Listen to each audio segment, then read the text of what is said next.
ones, empaths, and all the real ones. I want you to understand that the very qualities that you have as an individual that were manipulated, that were taken advantage of, these qualities are God, within you. These good qualities, these pure qualities that you have. Okay? And the thing is the narcissist at the time when you were displaying these qualities thought, how the hell can someone go through life so trusting, so authentic, so truthful? They couldn't quite put their finger on it, and they thought they had a field day, right? But what they didn't acknowledge is this is the good versus evil, and this is why good always wins, because they're haunted by the very good qualities that you had afterwards.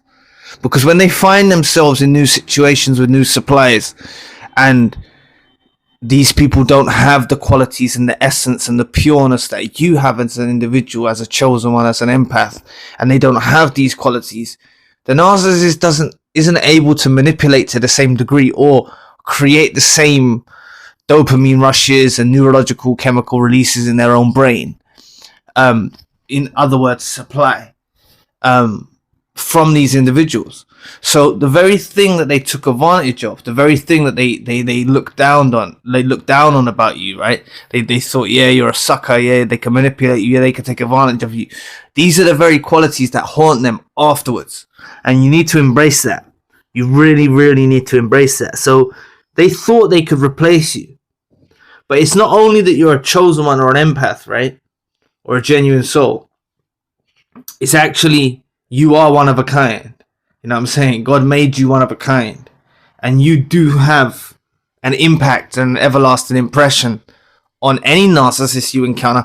And even genuine people. You have a good, obviously some people may, some people get triggered by you. But other people will feel your vibe, Narcissists get triggered by you, but I mean, you have an everlasting impression on an individual, whether they're triggered by you or whether they take you ungraciously. You do have a profound effect upon people, and you do stand out. That's what you got to understand. You are very different from the common person.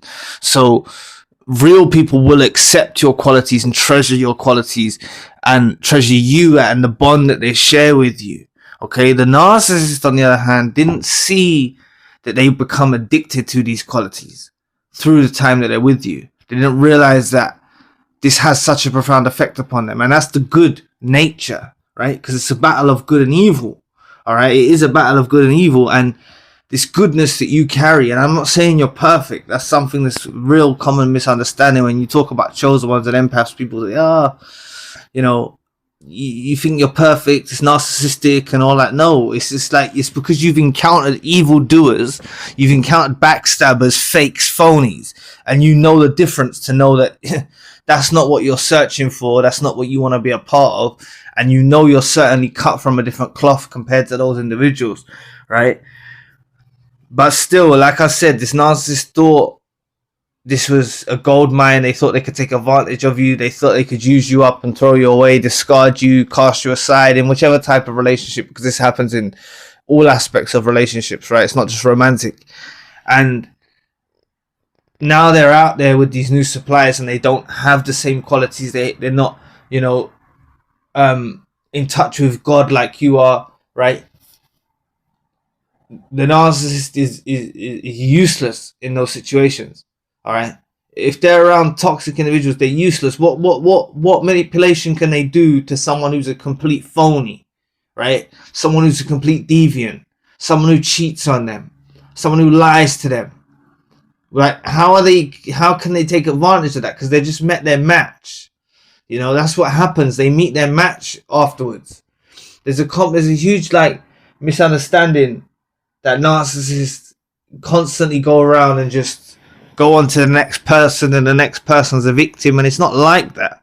All right, it's a rarity that they come across you, someone that they can have so much room to manipulate and take advantage of. And it's not that you're a doormat, okay? They'll run into people that are doormats as well, all right? And it's not that you as a doormat It's you believed in them. When you believed in something, that creates a real strong effect in the relationship as well. Dynamics for supply for the narcissist. You believed in a relationship. They don't have someone who's plugged into their world like that, so they can't really take it over. And narcissists want control. That's all they want, is control. And they can't really take it over to the same effect with these other toxic individuals, so they struggle afterwards. Alright, they think they can replace you, they think they can put someone in your place and they're going to live happily ever after, and it just does not work out that way. It really just does not work out that way. So anyway, thanks for listening today. I really appreciate the support. Please book a session if you'd like to. You're welcome to donate your support to the channel if you'd like to as well. Check out the spiritual channel for more, the main channel for more content. All links in the description box below, and I'll be back on another video soon. Peace.